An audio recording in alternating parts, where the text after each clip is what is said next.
점입 가경이다. 오늘 정치권에서 이 말이 나왔다면 어느 쪽에서 나왔을까요? 청와대와 여당은 김태우 수사관에게, 김태우 수사관의 주장을 들은 보수 야당은 다시 청와대를 향해 이런 식의 비난을 하고 있습니다. 오늘 자유한국당이 조국 수석과 임종석 비서실장을 고발했죠. 자세히 뜯어보고 들여다보겠습니다. 두 분 전문가 함께합니다. 김근식 경남대 교수, 최영일 시사평론가 두 분 어서 오세요. 안녕하세요. 네. 자, 어제도 이 주제로 이야기를 나눴는데요. 청와대 박형철 반부패 비서관이 김태우 수사관이 공개한 첩보 목록에 반박한 게 어제 저녁 상황이었습니다. 네. 오늘 또 김태우 수사관 재반박이 나왔고 여기 또 청와대 반박이 있죠. 지금 상황 어떤 건지 주제어로 정리해봤습니다.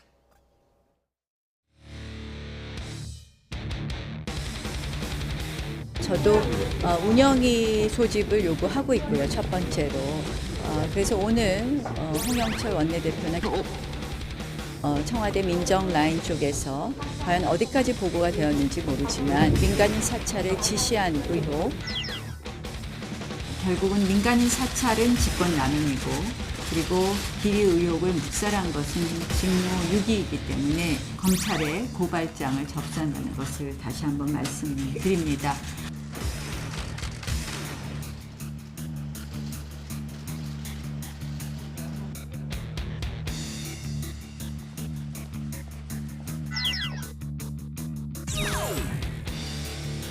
민간인 사찰이라고 하는 것은 어떤 것인지 여러분께 오늘 이 표를 제공해 드리도록 하겠습니다. 4대강 반대 세력을 방해하고 KB 한마음 김종익 대표는 사찰을 받아서 자살 시도를 여러 번 했던 기무사가 세월호 유가족과 실종자 가족, 간홍고 학생들을 불법 사찰했던 내용들, 과거 박근혜 정부에서 국기문란을 하면서 이루어졌던 민간인 사찰입니다.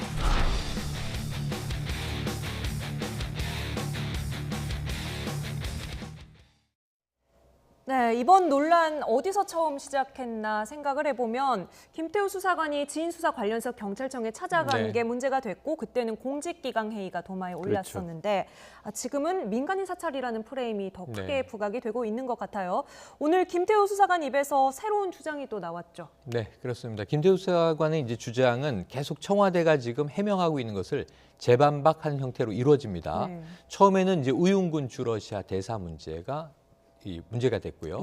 그 다음에는 아예 첩보 보고서 목록을 다 언론을 통해서 공개를 했습니다.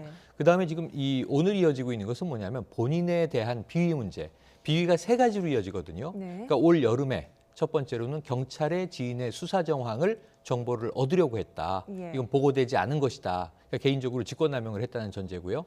그 다음에 이제 두 번째로 나왔던 거는 이제 그 골프 향응을 받았던 그런 문제들, 건설업자로부터 그러한 것들이 이어져 나왔는데 오늘 나온 것은 나만 이렇게 한 것이 아니다. 지금 청와대 입장은 뭐냐면 김태우 수사관이 참 특이하게도 또는 자신의 알리바이를 만들어내기 위해서 어찌 보면 직무 배제가 된 시점에 그 전에 쥐고 있던 것들을 보고서화해서 던지고 있는 것 아니냐라는 의혹을 제기했던 거예요. 날짜가 서로 안 맞아요. 배제 이후다, 배제 이전이다. 그런데 오늘은 텔레그램이라고 하는 우리가 아는 메신저를 통해서 다 실제로 상부에 보고됐던 보고서들이다. 그리고 나만 이러한 민간인 사찰에 준한 일을 한 것이 아니라 다른 특별감찰반원들도 같은 일을 다수 했다라고 지금 주장을 하는 거예요. 여기에 대해서 이제 청와대 입장이 또 나오고 있는 것입니다. 청와대는 뭐라고 해명을 하고 있습니까? 텔레그램을 삭제 지시했던 건 인정을 하고 있습니다. 그러니까 왜냐하면 이제 이 김 수사관이 이제 이 비위 문제로 인해 가지고 청와대 내부 감찰을 받게 됐지 않았습니까? 그렇기 때문에 직무에서 배제되면서 아마도 이제 위에 선임 비서관이 텔레그램을 삭제할 것을 지시를 했고 그 지시에 따라서 그동안 자기가 특감 반원으로서 반부패 비서관이나 특감 반장과 이 텔레그램을 통해서 수시로 주고받았던 내용들을 삭제를 했다는 거예요. 그러니까 지금 이 주장의 이제 공방을 보면서 실제로 텔레그램으로 주요한 그 특감 단원들끼리 또는 그 행정관하고 이제 특감 반장 사이에서는 아마 메신저 교환을 했던 것 같습니다. 우리가 이제 업무의 원활한 처리를 위해서 이제 단톡방 것처럼 만들지 않습니까? 그런 거 했던 것 같은데 그 내용의 김 수사관 주장은 내가 이런 것들을 내 개인적으로 일탈한 게 아니라 상부에 다 보고했던 것이고 다 지시를 받아서 했던 것을 입증하는 텔레그램 문자가 있다는 거죠. 왜냐하면 그 문자 내용을 보면 알 수 있지 않겠습니까? 그런데 이제 지시를 해서 삭제를 하라고 해서 삭제를 했기 때문에 지금 없다라는 거거든요. 그러니까 이게 사실 증거는 지금 사라진 것이고요. 네. 텔레그램 문자라는 것도 복구가 좀 어렵다는 걸로 알려져 있기 때문에 지금 상황에서는 청와대 입장에서는 비사실이 적발됐기 때문에 텔레그램을 지우라고 지시했다는 네. 건데 김 수사관 이야기는 그 지시가 부당한 지시였고 나의 그동안의 이 민간인 사찰에 대한 증거를 청와대 측에 조직적으로 은폐하려고 했던 거다 이렇게 주장하고 있는 겁니다. 네, 이 김태우 수사관이 중요한 내용은 뭐 위에까지 다 보고가 한 번에 네, 올라갔다라고 하고 여기에 대해서 박형철 반부패 비서관은 뭐 중간에서 이제 걸러진 내용들 네, 이건 네. 직무 범위에 해당하지 않는다. 걸러진 부분들에 대해서는 뭐 보고가 안 올라오는 것들도 있다. 이렇게 주장을 하고 있어요. 그리고 더 늦게 올라오는 것도 있다. 이렇게 네, 얘기를 하고 그런 말도 있죠. 했고요. 그리고 오늘 또 김태우 수사관이 그 김학송 전 도로공사 사장 네. 이 부분 이야기를 했는데 네. 이것도 또 새로운 이야기를 한 거죠? 새로운 얘기가 등장을 했습니다. 그러니까 이제 이 비위를 보고했는데 공교로운 일이 김학송 사장이 그 직후에 사임을 합니다. 네. 그러니까 왜 사임을 했겠는가? 그러니까 예를 들면 우리가 상상해 볼 수 있는 것은 추정밖에 지금 할 수 없는 상황이니까요. 혹시 이러한 자신에 대한 굳이 표현을 한다면 사찰 정황을 눈치채고 비위 문제가 터지기 전에 스스로 사임을 하는 방식으로 오히려 불명예스럽지 않게 퇴임을 했다. 이렇게 네. 이제 추정할 수도 있는 거고요. 네. 또는 이제 청와대 라인에서 뭔가 압력이 들어갔다. 당신에 대해서 지금 이런 비위가 내사되고 있다. 거기 이제 부담을 받고 나갔을 수도 있다라고 하는 전 정권 것이고요. 인사는 사임을 했고 네. 이강래 현 사장 같은 경우에는 비위가 네. 묵살됐다. 이제 이런 주장인데. 맞습니다. 그래서 이제 이강래 전 사장의 경우에는 이제 고속도로 휴게소에 네. 커피 머신을 전 동료 의원에게 이제 이 특혜를 준 정황 문제가 터졌죠. 예. 근데 여기에 대해서 이제 사진도 나왔는데 해명한 대목은 사실은 이것은 이제 당연히 민원을 듣고 그 문제를 해소하기 위해서 이제 커피 머신 업체를 바꿨던 것이고 네. 드립 방식의 업체를 바꿨던 것이고 그것이 정상적으로 업체 선정이 끝난 이후에 만난 것이다라고 시점이 지금 다 달라요. 네. 해명하는 쪽과 주장하는 쪽이 이것이 진위가 먼저 좀 팩트 중심으로 확인될 필요가 분명히 있어 네. 보입니다. 이 김학송 전 사장 관련한 주장에 대해서 박형철 비서관은 또 특감 단장에게서 내가 보고를 받기 전에 이제 먼저 사표를 낸다 네, 그렇죠. 이런 해명을 했는데 이렇게 박형철 비서관이 기자들 앞에 서서 또 어제 저녁 같은 경우에는 저녁 6시 반쯤에 네, 네. 기자회견을 했는데 이런 적극적인 해명은 좀 이례적인 것 같기도 하고요. 그동안 이제 김 수사관의 잇따른 폭로, 그리고 청와대의 반박 이런 것들이 며칠간 지속됐는데 대부분은 그동안은 이제 김의겸 청와대 대변인이 예. 하지 않습니까? 브리핑을 했는데 대변인이 직접 뭐 6급 수사관하고 격에 맞지 않는다는 비판이 있었고 김의겸 대변인 스스로 어제부터 이제는 내가 나서지 않고 반부패 비서관이 직접 나서서 해명하겠다고 예. 이야기를 했습니다. 그렇기 때문에 이제 어제 이 나경원 원내대표에서 폭로됐다고 하는 그 100여 개의 이른바 사찰 문건 제목들이 공개가 되면서 네. 이제는 대변인이 나오지 않고 직접 윗선인 박형철 반부패 비서관이 직접 나와서 해명을 하고 있는데요.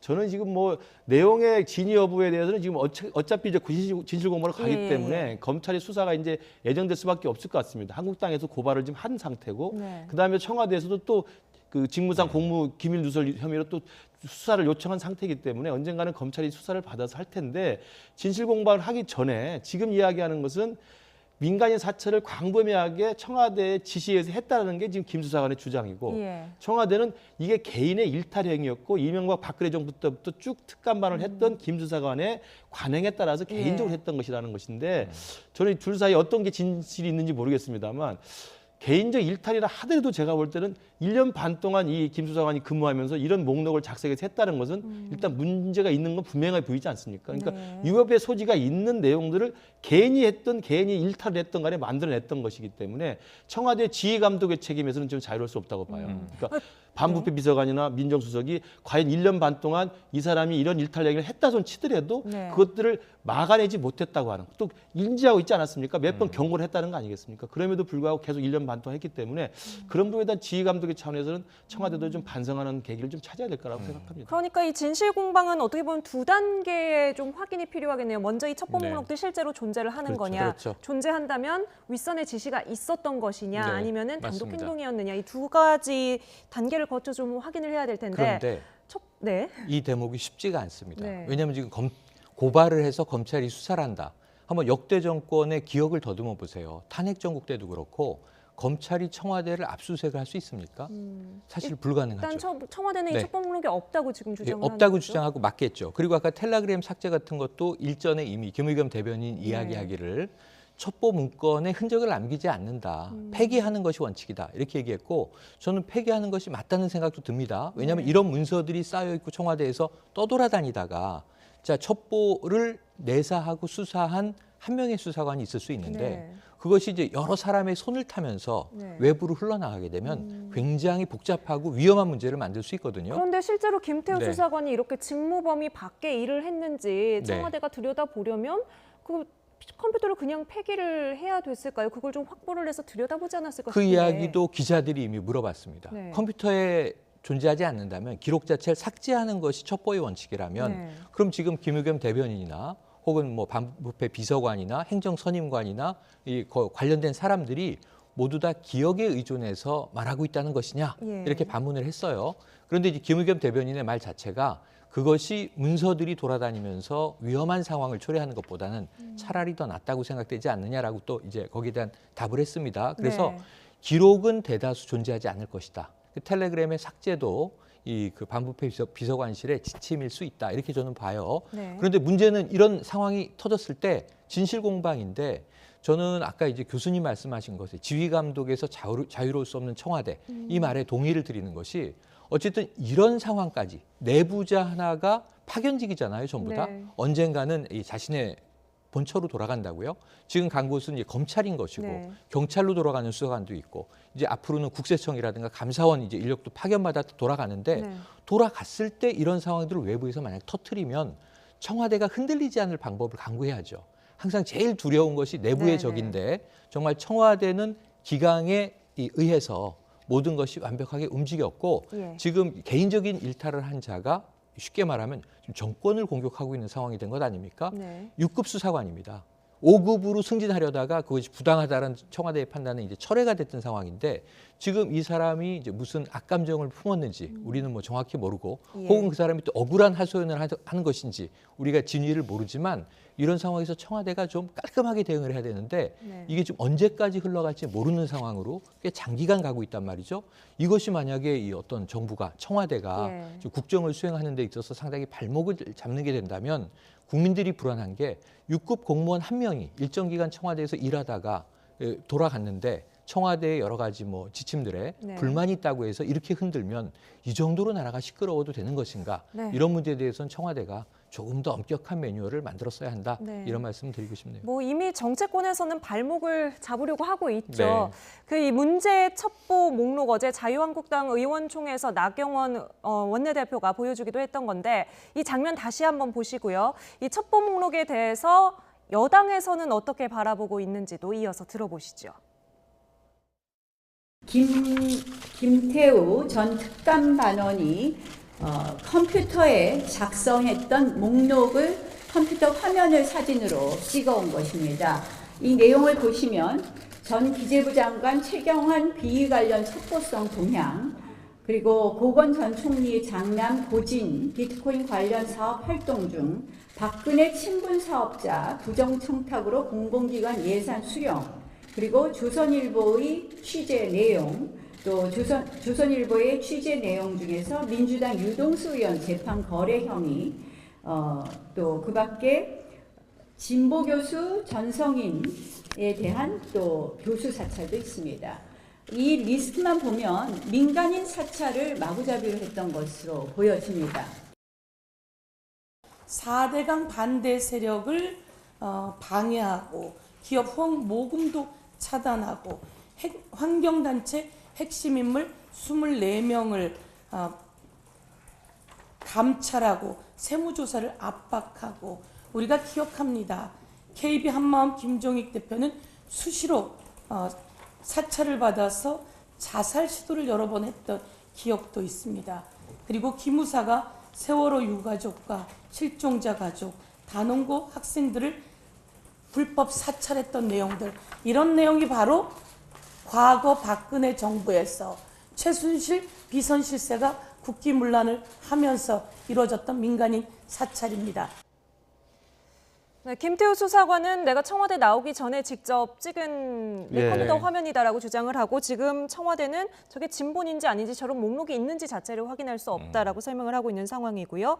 지금 나경원 의원은 굉장히 파상 공세를 펼치고 있고 서영거 의원은 어떻게 보면 전 정권과 네. 자유한국당의 아킬레스건이죠. 박근혜 정부 시절에 이제 민간인 사찰 얘기를 하고 있는 건데 일단 자유한국당의 대응부터 볼까요? 우선 나경원 원내대표가 했듯이 자유한국당 입장에서는 이게 현 정부의 민간인 사찰 프레임으로 갈 수밖에 없는 거죠. 왜냐하면 이 현 정부가 과거 이명박 정부의 국정원 댓글 조작부터 시작해서 네. 박근혜 정부의 민간인 사찰까지 이르기까지 광범위하게 사실은 직권남용이라는 프레임을 가지고 이명박 정부, 박근혜 정부에 대해서 엄청난 많은 이 정리를 하지 않았습니까? 예. 또 많은 사람이 좀 구속돼 있고요. 또 실형을 선고받은 사람도 많이 있고 그렇기 때문에 이명박 박근혜 정부의 민간인 사찰이라는 것은 굉장히 아픈 부분인데 그 이명박 박근혜 정부를 비판하고 등장한 지금 문재인 정부가 또다시 민간인 사찰을 하고 있다면 놀라운 일이지 않습니까? 예. 그렇기 때문에 야당에서는 아마 굉장히 그 공세적으로 나갈 가능성이 크다고 보고요. 저는 이 부분에서 서영교 의원이 말하는 과거 이명박 박근혜 정부 이야기하는 건 제가 볼 때 썩 적절치 않아 보여요. 지금 김태수 수사관이 폭로하고 언론이 계속 보도하는 것은 지금 현 정부 하에서도 이렇게 이루어지고 있다고 하는 의혹을 제기하는 건데 예. 거기에 대한 이야기를 해야지 과거 정부의 민간인 사찰이 이렇게 더 심했다는 이야기를 하는 것은 제가 적절치 않고 네. 더 중요한 것은 진실공방은 어차피 검찰 수사 결과를 지켜보고 또 언론의 추가 보도를 통해서 할 수 있겠습니다만 이미 나왔던 이야기들 있지 않습니까? 근데 우윤근 대사가 왜 아무 이유 없이 1,000만 원을 그 사람한테 빌려주고 차용증을 썼는가라는 네. 부분은 이미 확인된 사실이기 때문에 이 소식에 대한 국민적 의혹도 분명히 남아 있는 거고요. 이강래 도로공사장이 왜 우재창 전 의원에게 그런 편의를 봐줬는가에 대한 것도 의혹이 제기됐다고 네. 한다면 국민들이 납득할 만한 정도의 설명은 분명히 청와대가 있어야 됩니다. 네. 그러니까 이건 김 수사관의 비위 여부와는 상관없이 그 비위 수사는 따로 하면 되는 것이고요. 그 수사 상관없이 그 김 수사관이 지금 폭로하고 있는 그러면서 움직일 수 없는 사실로 되어 있는 그런 의혹들에 대해서 청와대도 설명을 해줘야 된다고 생각을 합니다. 그리고 이제 마지막 남은 게 민간인 사찰에 대한 네네. 논란인데 민간인 사찰에 대해서는 지금 김태수 수사관은 이게 청와대 자기 컴퓨터 모니터를 찍은 거라는 것이고 따라서 첩보 보고서 다 있다는 건데 청와대는 그런 게 없다라는 거거든요. 예. 이것도 결국 진실 공방이 되겠습니다만 없는 보고서 화면을 어떻게 찍었을지에 대한 것도 궁금증도 있어요. 일부 지금 언론에 보도되고 있는 거에 대해서 청와대가 인정은 하지만 근데 이게 그렇습니다. 민간인 사찰의 개념이 아니라 그렇죠. 이제 다른 거를 조사하면서 네, 뭐 바로 일부 그런 그렇습니다. 설명을 내놓은 네. 것도 있어요. 그러니까 그리고 또 일부 김태수 수사관이 주장하는 것 중에서 청와대가 처음엔 부인하다가 나중에는 그중에 몇 건은 우리가 지시한 게 맞다는 이야기를 네. 하고 있는 거거든요. 대표적인 게 이제 가상화폐 관련돼서 예, 예. 전 참여정부 때 요직에 있던 사람들이 이제 동향 파악을 했다는 건데 그러면 그게 민간인 사찰이냐 아니면은 필요한 부분이었냐 그 경기가 약간 그렇죠. 애매하죠. 애매하죠. 본래 사찰의 경기가 애매한 겁니다. 왜냐하면 특별감찰반이라는 것은 대통령이 임명한 공직자나 공공기관의 임원들에 대해서 광범위하게 정보를 모집하는 건데 비트코인 문제에 대한 대책을 수립하기 위해서 실제로 이 대책 수립 이후에 여권 인사들의 비트코인 관련 동향을 알고 있어야 정책 수립이 도움이 된다는 말도 네. 이해는 가요. 그러나 그렇다고 해서 민간인 신분이 있는 것을 청와대 민정에 있는 특감반원이 조사하는 건 온당치 못하거든요. 그건 따로 경찰에 지시를 내려도 되는 것이고 예. 따로 경찰청에다가 확인해 보면 되는 건데 이걸 청와대에 있는 사람이 할 수는 없는 거거든요. 그러니까 근데 그게- 실제로 청와대 설명에 따르더라도 네. 청와대 스스로가 반쯤은 지금 어차피 사찰이 예. 필요한 부분을 정책도 필요해서 했다. 청와대 설명으로도 이게 네. 로데이터 차원에서 했다는 거 아니겠습니까? 예. 그걸 조금 이제 설명을 드리면 경찰이 조사를 하면 이거는 비위나 범죄 혐의가 됩니다. 예. 경찰이 왜 민간인을 조사합니까? 지금 청와대에서 했다는 것은 비트코인에 대해서 예를 들면 우리 사회 지도층에서 얼마나 관심을 가지고 얼마나 자산 투자를 하고 있고 동향 조사를 한 것과 네. 전 사찰은 다르다고 보는 것이 서영교 의원의 이야기가 좀 일부 맞아요. 뭐냐면 사찰은 첫 번째 어떤 대상을 잡냐면 반정부 인사들을 잡아요. 네. 그래서 정부의 반기를 들고 사실 대중들에게 영향력이 있는 사람들을 차단하기 위해서 사생활을 이제 캐낸다거나 그것을 뭘로 쓰느냐면 겁박의 수단으로 써요. 예. 심지어는 사회생활을 다 차단해 버려요. 아까 이제 이 기업인의 사례가 그런 사례입니다. 네. 그러니까 뭐 이명박 정부 때, 박근혜 정부 때 반기를 들었던 그런 사람들을 의미에서 예, 그 얘기를 사회에서 다시 찍어내 꺼냈을 버리죠. 것이다. 예. 그런데 문제는 뭐냐면 지금 사찰이라고 주장하는 것은 뭔가 조사를 한 정황 흔적은 있는데 진보 교수 전성인 교수를 사찰했다. 그럼 전성인 교수가 뭔가 겁박을 당했습니까? 예. 압박을 당했습니까? 사회생활에 지장을 초래했습니까? 이런 것들을 우리가 봐야 되는데 사찰이라고 주장할 때는 목적이 뭐냐?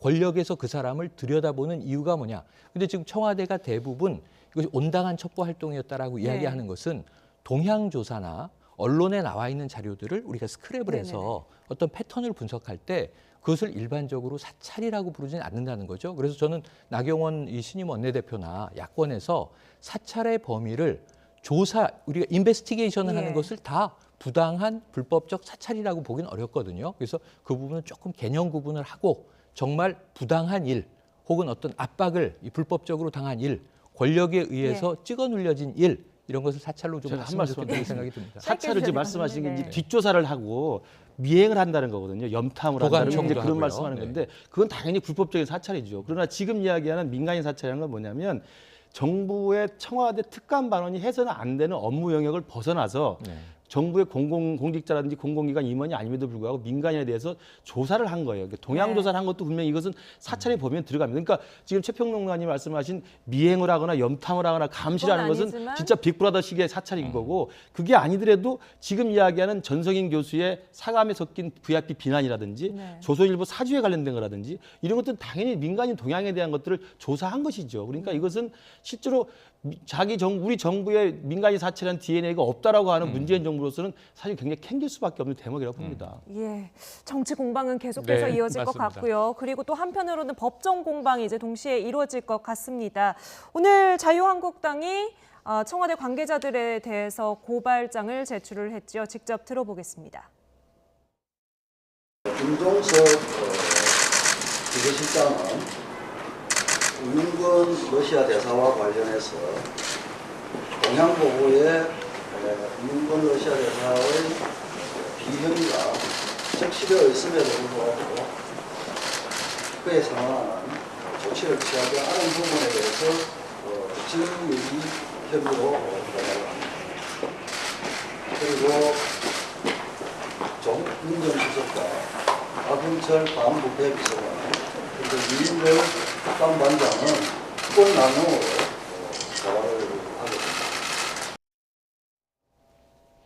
네, 김도부 의원이 지금 자유한국당에서 지금 이 사건 관련해서 진상조사 단장을 맡고 있죠. 오늘 고발장을 접수했습니다. 직권남용, 직무유기 어떻게 보면 상반되는 개념의 혐의를 적용을 했는데 뭐 직권을 너무 남용해서 민간인 사찰을 했다 또는 그럼에도 불구하고 인사 과정에서 뭐 이걸 제대로 걸러내지 못했다. 파야 할 것들은 파지 않았다. 임종석 실장과 이제 조국 민정수석은 직무를 유기했다는 거고요. 우윤근 주로대서 등 해서 나머지 그 밑에 박형철 이제 반부패 비서관 그리고 행정 선임관, 선임 행정관 그다음에 이제 그 밑에 반장 있죠. 특감 반장. 이렇게 이인걸 특감 반장들은 이게 직권을 남용했다. 그러니까 사찰, 민간인 사찰을 했다. 이런 의혹이죠.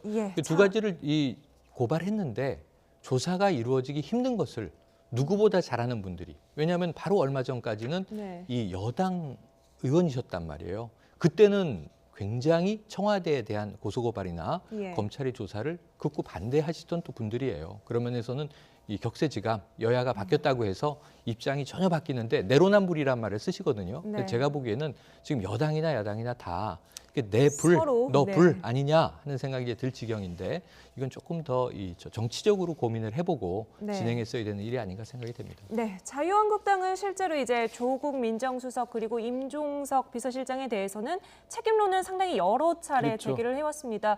어떤 건들이 있었죠?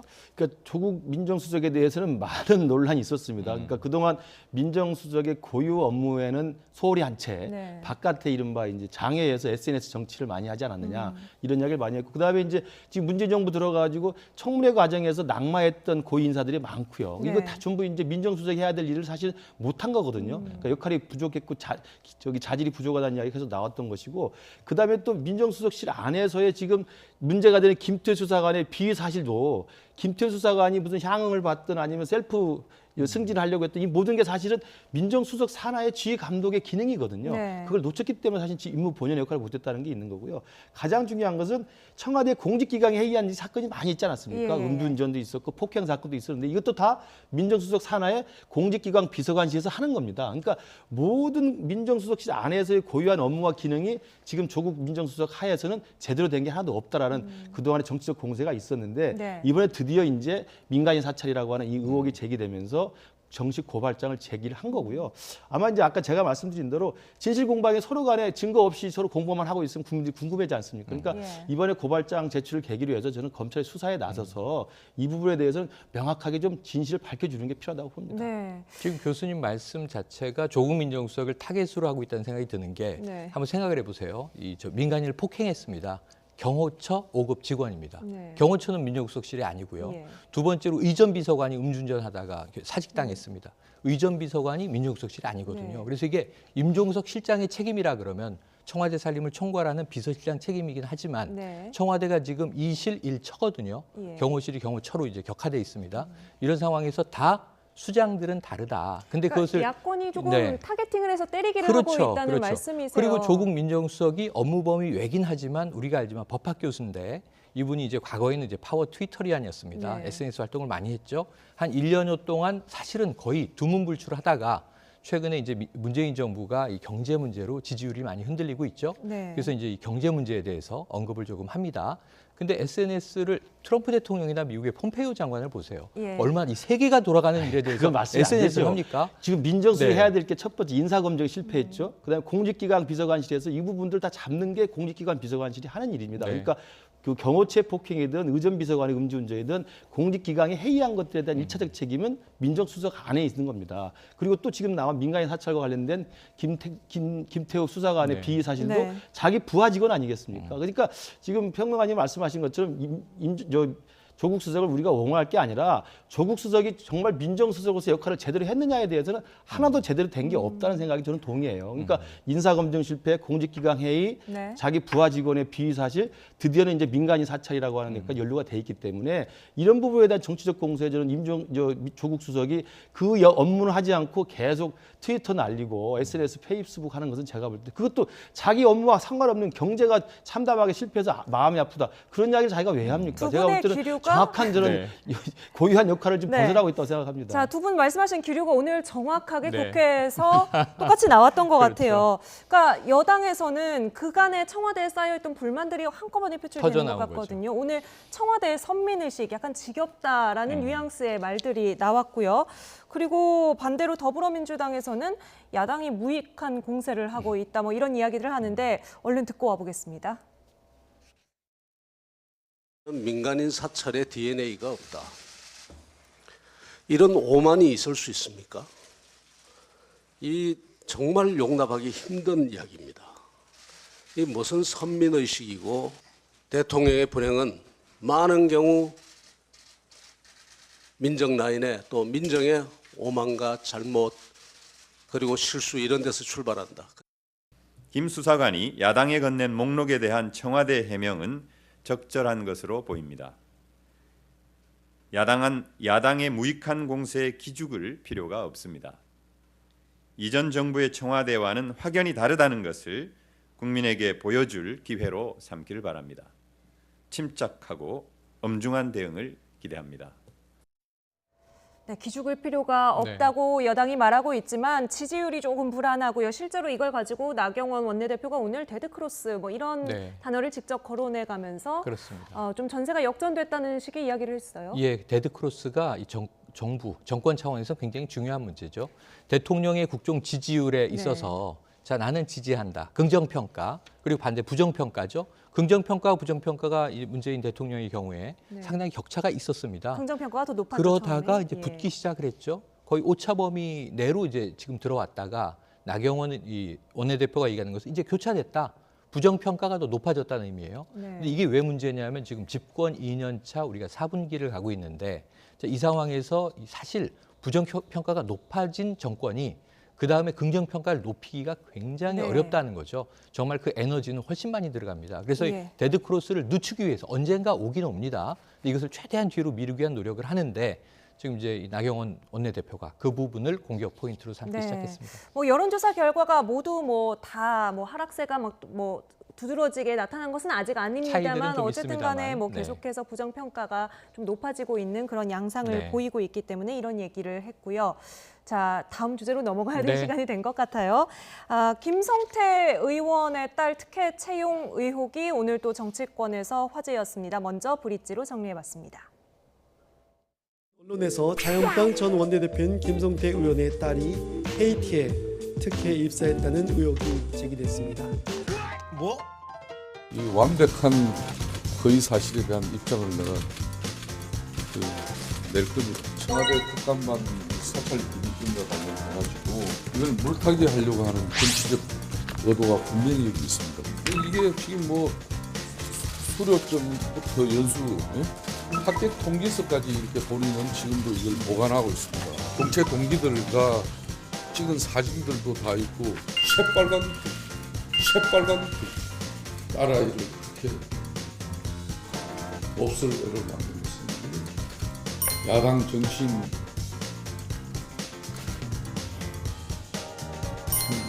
이름 할 말이 없는데.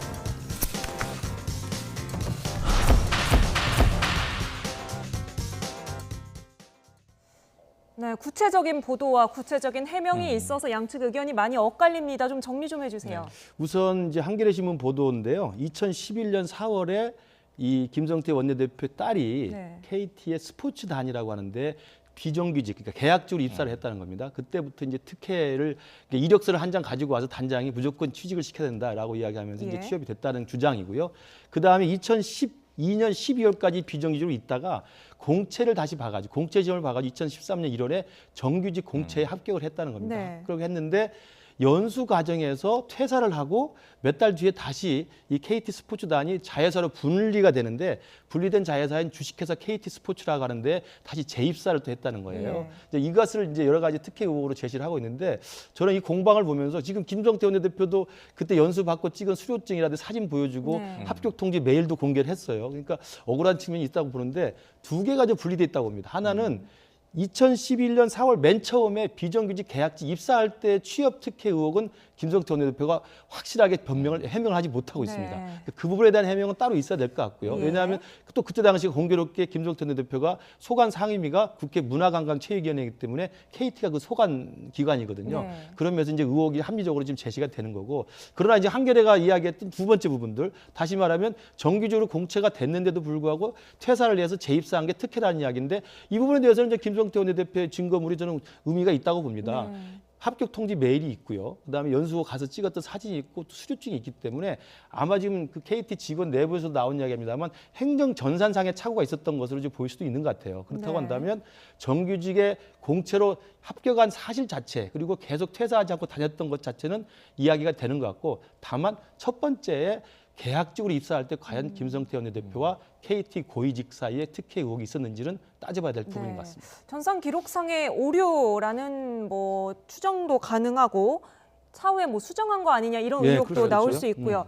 퇴직 시기도 논란이 된 것 같은데 이때가 마침 강원랜드 채용 비리가 그렇습니다. 이슈가 될 때여서. 그래서 주로 지금 현재는 야권, 과거에는 여권 의원들의 어떤 강원랜드는 뭐 지금 권성동, 염동열 의원이 연루돼 있지 않습니까? 불구속 상태지만 재판이 가고 있는 거고요.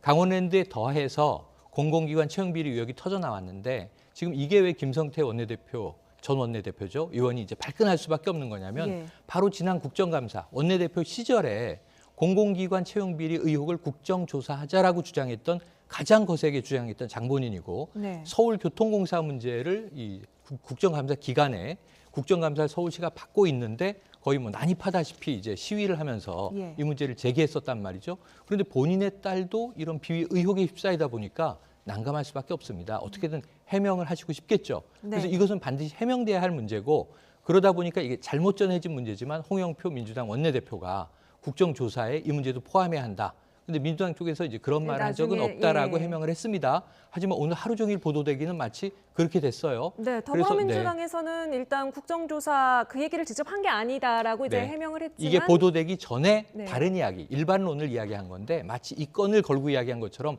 잘못 와전됐다라고 해명을 했습니다. 그 부분도 이제 의혹이 있는 게 홍영표 원내대표가 이제 김성태 원내대표 딸도 그 이번 국정조사에 포함된다는 이야기를 보도가 나왔고 그 다음에 김성태 원내대표가 바로 뭐였냐면 오케이 흔쾌히 수용하겠다. 다만 문준용 씨 취업 특혜도 같이 국정조사를 하자고 역제안을 했어요. 그래서 아마 제 생각에는 권미혁 대변을 통해 가지고 홍영표 원내대표가 그 주장을 한 게 없다라는 식으로 물타기 한 게 아닌가 저는 생각이 듭니다. 그러니까 저는 이 부분에 대해서 김성태 원내대표의 딸 취업 특혜에 대해서는 제기된 의혹에 대해서 김성태 원내대표가 밝히거나 아까 제가 말씀드린 것처럼 아직 해명 해명이 명확하지 않은 부분에 대해서 밝히면 될 것 같고, 만약 국정조사 할 거라면 제가 생각해도 모든 국민이 생각하는 취업 특혜는 다 올려놓고 해도 된다고 생각합니다. 네. 문준용 씨 특혜도 마찬가지고, 그러면 김성태 원내대표 딸도 취업 특혜에 대해서 국정조사를 하면 되는 건데, 더불어민주당은 뭐 실제로 그런 말을 하지 않았는지 아니면 조금 이제 보도가 다 된 불편한 부분이 다음이었기 때문에 있었는지 예, 다시 주워 담았습니다만 일단 정의당에서는 분명하게 네. 국정조사를 요구하고 있거든요. 그렇죠. 정의당의 발표 들어보겠습니다. 김성태 의원의 딸의 부정 채용과 함께 KT 윗선에 어떤 거래가 있었을 것이 아닌가라는 생각마저 들게 할 정도입니다. 더구나 올해 초 가운데도 부정 채용이 불거지자마자 김 씨는 부랴부랴 퇴사를 했다고 하니 이 모든 것이 우연의 일치라고 보기는 힘듭니다. 김성태 의원은 이 같은 원내대표를 하면서 강원랜드 채용 비리 문제 등에 대해 매우 날선 반응을 보이면서 국정조사에 포함시키는 것을 저지했습니다. 진정 한 점 부끄러움이 없는지 모르겠습니다. 이쯤 되면 채용 비리 국정조사에 강원랜드뿐만 아니라 김성태 의원의 딸 문제도 포함시키는 것이 합당합니다. 네.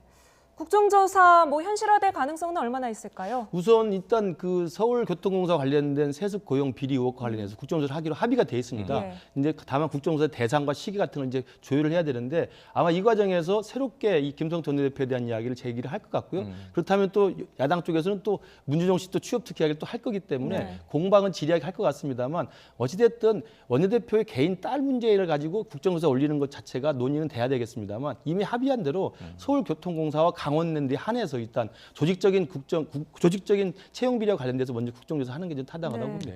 임시국회 뭐 상당히 변수가 많아졌어요. 그러니까 의혹이 짙으면 이건 수사를 해야죠. 이 한 건을 가지고 왜 국정조사를 합니까? 국회의원들이 왜 이렇게 시간이 뭐 남아돕니까? 저는 이건 필요하다면 수사 의뢰를 해서 수사를 하면 되는 것이고, 문준용 씨 문제는 형평성이 안 맞는 것이, 자, 문재인 대통령이 야당 지금 대표 지도자 시절에 네. 2012년 대선 후보 때, 그리고 야당 후보 때 다 검증해왔던 과정을 다시 끄집어내는 거고요. 김성태 의원 딸 이야기는 이번 처음 나온 거 아닙니까? 그러니까 지금 수년 동안 묵은 이야기를 다시 끄집어내고, 네. 왜? 대통령의 이제 자제라는 이유로, 그리고 지금 처음 터진 의혹과 이것을 함께 올리자 도마에, 그러면은 할 때마다 또 나올 거 아닙니까? 그래서 이번 새롭게 터져 나온 문제는 깨끗하게 수사해서 결백하다고 하시니 해명하면 될 것이고, 왜 과거 문제를 계속 여기에 또 끄집어내고 문준용 씨 취업 특혜는요. 그러니까 대선 끝나고 나서 문준용 씨와 관련된 취업 특혜 제보자가 조작된 사건인 게 이제 국민의당, 바른미래당에 나왔던 거고요. 네. 본래 취업 특혜와 관련된 광범위한 의혹에 대해서는 명확히 해명된 적은 아직은 없습니다. 네.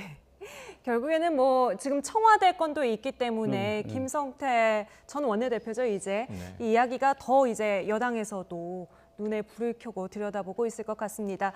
자, 오늘 김근식 교수가 택시 파업 때문에 대중교통 마차를 타고 빨리 가셔야 된다고 해서 이제 보내드려야겠습니다. 지금까지 김근식 경남대 교수 그리고 최영일 시사평론가와 함께했습니다. 두 분 오늘 말씀 감사합니다. 고맙습니다.